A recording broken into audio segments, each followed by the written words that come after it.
this computer doesn't run actual videos in the middle, but I already pulled it up on YouTube, so I'm just gonna break for a second. I'm sure you'll be quicker than I am when I do that, so no problem. So, I will be presenting on pretty much Jamaica. The land we love term is a term that we got pretty much from the pledge we say in school where they indoctrinate us into saying the Queen is great pretty much. And this is my topic. Okay, here we go. So it's interesting, this is kind of my attention step here. Why isn't this volume? Can I control the volume? Is it plugged in? There's a little volume cord in that. Yep, there you go. Put that into the headset. Oh, you're into the PC, so you don't have to plug that in. It should work. Yeah.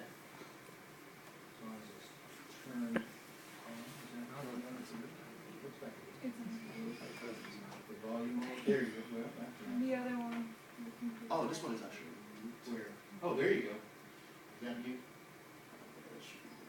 Yeah. Okay. Thank you.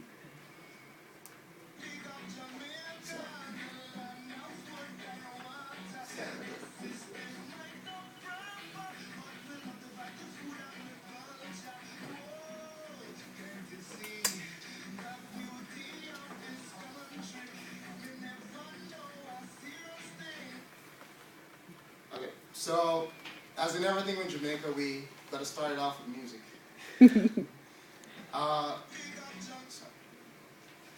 So now, I will be touching on. Sorry, I'm gonna get used to this. So the purpose of my speech pretty much is to inform you about a certain little aspect of Jamaica that will past, present, and kind of where things are going. I would like to kind of make this informative speech to kind of like get you more aware of what Jamaica is all about, kind of expose you to what Jamaican peoples are, or facts of Jamaican people, and kind of just offer you a chance to be more international, I guess. So I did a little survey at the beginning to kind of get an idea of where I was at, and just to see where people in Montana might think about Jamaica. And this is kind of where things are at. A lot of people thought we were a U.S. territory.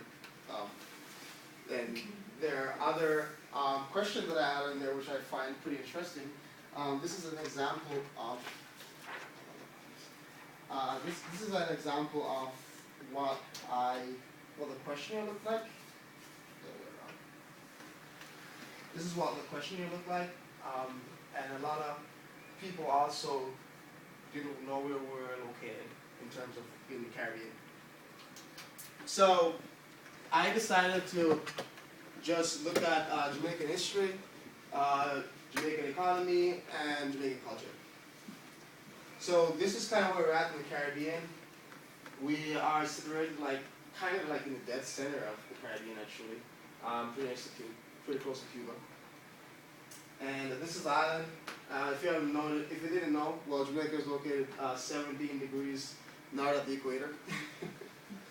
And instead of having states, we divide our country into what we call parishes, which is kind of like what Canada uses.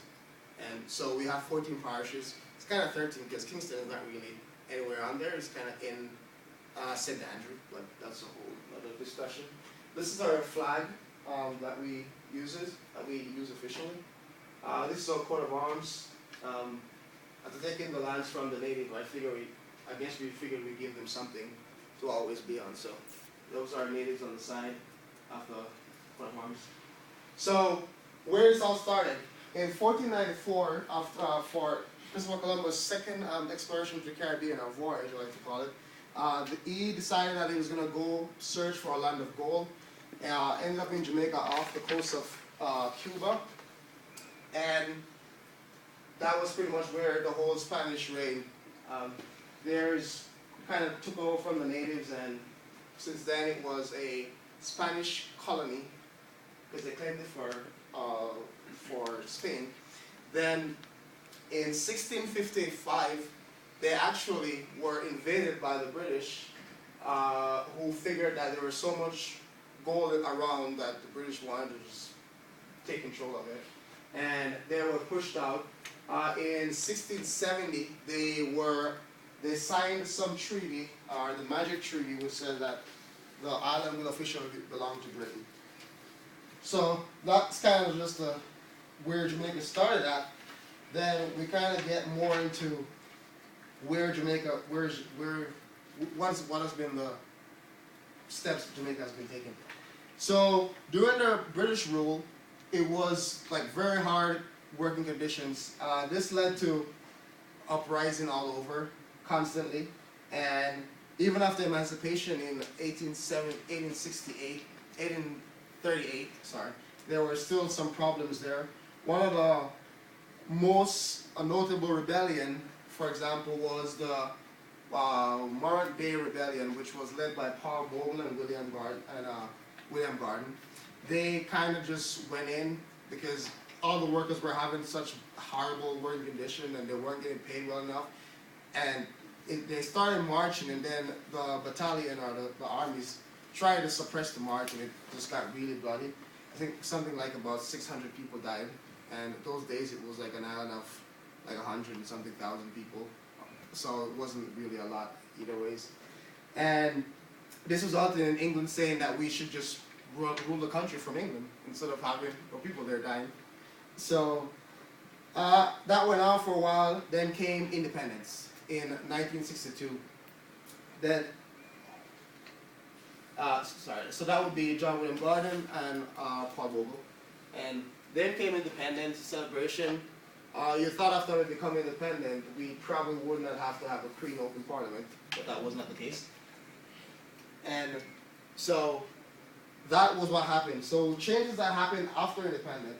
So before independence, this was the structure of the government before independence. As you can see, the Queen is at the top.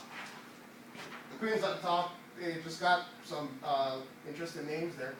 This was the structure after independence. And as you can see, it's kind of the same thing. The Queen is still at the top. And now you got a governor general instead of a governor. And you got a prime minister instead of an internal minister, one of those things. So not much has changed in that arena. So, but the locals had voting rights, and then were set out to pretty much develop the country. So, one of the things that the economy, so going back, looking at the economy of Jamaica, we can see we started out in farming pretty much. The country was kind of discovered. The Spanish wanted to just remove valuables, so they searched for gold. So there wasn't much gold in Jamaica, so they decided they were just going to use the country as an intermediary to like deliver stuff to like Cuba and Latin America mainland. The British, on the other hand, decided that they wanted to use the island for farming and stuff like that. So they started the whole farming process, had to import more labor into the country because there wasn't enough from the Spanish. And so the population started to have a little boom. And one of the things we started out with was sugarcane. Sugarcane became a big thing there, even before and after emancipation or independence. And so a large portion of the workforce was technically untrained and just working in these industries. Rum and molasses, which are technically byproducts of sugarcane, and all these banana became a secondary crop in that arena.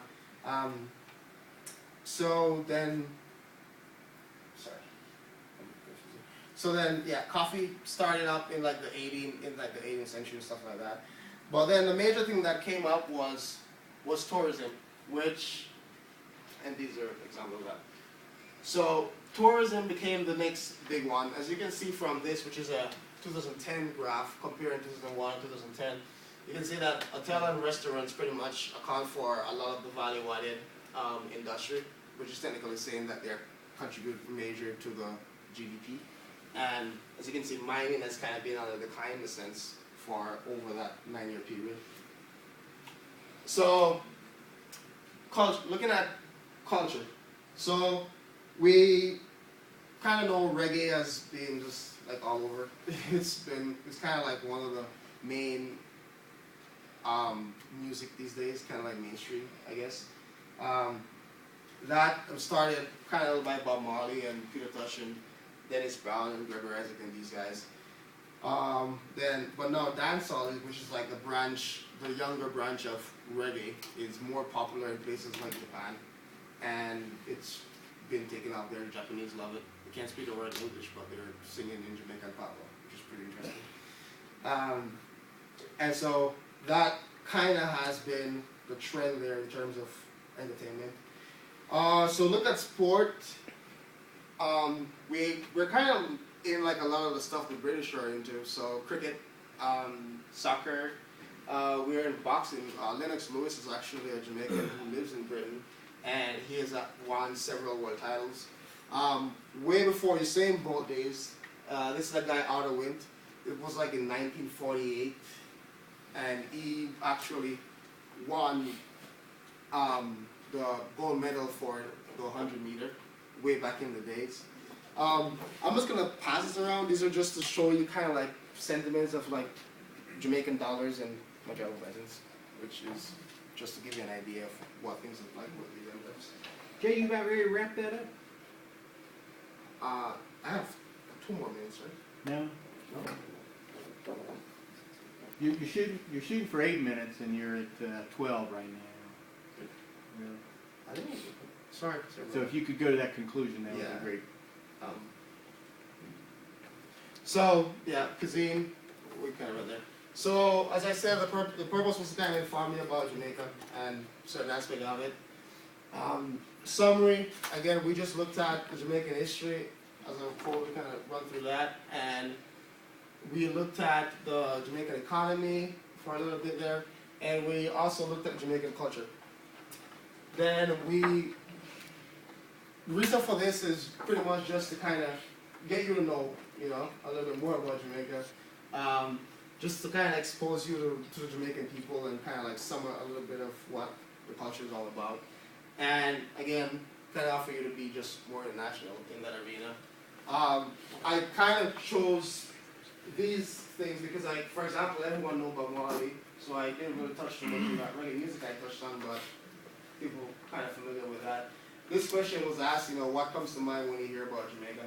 And this is kind of like the distribution of what, these represent, stuff like that. And that's supposed to be my closure, but this computer is not going to play that, so. Can you sing it for us? I'm probably not. Was it another little clip? There's a clip. Hey, good job. Thank you.